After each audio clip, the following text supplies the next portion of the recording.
We are in the calm before the storm that is Gamescom. That storm hits next week, so we're not here to talk about that. We're here to look at what the fuck happened this week in gaming.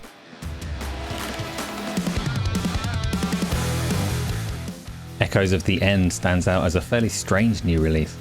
It's launched under cover of near silence. There was no PR, no reviews, but a fairly splendid launch trailer. It looks like it shows off a cinematic action-adventure game with all these Unreal Engine 5 bells and whistles. It is quite pretty. If the stealth launch raises some red flags, and it probably should, then the low price point really shines a light on them. But it still looks kind of good. Someone should review it. Someone we can all trust. Me. I should review it. Fine, I'll review it. This week saw the VR Games Summer Showcase. If you click off the video now, then puppies will explode. Stay where you are. I know VR isn't popular at the moment. The showcase only got 14,000 views. Interest in VR is at approximately the rock's bottom, where Dwayne Johnson stores boring things, if my understanding of the saying is correct. But I love it. And there isn't much else going on this week, so just let me have this. Let me show you just a few highlights. Reach is an adventure game from Dreams, a studio that just has a fantastic understanding of what does and doesn't work in VR. Lots of opportunity to use your hands for traversal, climbing, grappling hooks, zip lines, bows and arrows, shields, and adventure. Aces of Thunder brings a full campaign. It's an easy win.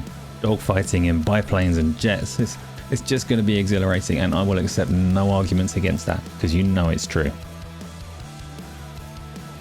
My Monsters has an art style and a vibe that would stand out amongst the pancake platform games. And it's flat out in VR, so it should just be great fun to play with friends. And Glass Breakers, Champions of Moss. It just looks like a smart blend of a card battler and a MOBA. Quite novel in VR, where there's 1,000 zombie wave shooters for every one game like this. There were loads of other games at the show. Some look quite big and hopefully have the potential to do quite well, but I'm not going to push my luck here. Check out the link to the showcase if you want to see more. Hopefully I remembered to put the link in the video description.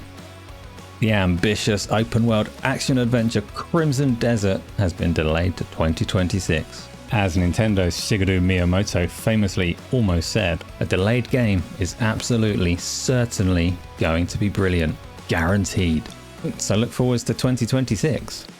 Midnight Murder Club has left early access and it's available right now on the PlayStation 5 and Steam.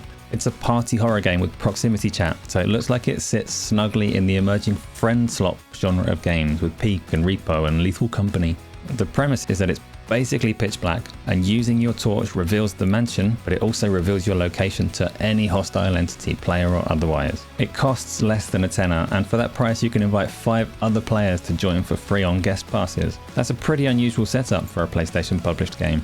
I haven't tried it yet. If you have, then please let me know. Is this a hidden gem, or is it Sony's secret shame? PlayStation announced the games going into their PlayStation Plus service for August. I'm torn on whether I should be covering Game Pass and PlayStation Plus releases as news, because I'm not really here to promote services, least of all for free. But these releases do impact what I choose to play. Case in point, Unicorn Overlord has been calling out to me since it released last year, and now I have it on PlayStation Plus for August. For you, that might be Spider-Man or Mortal Kombat 1, Earth Defense Force 6.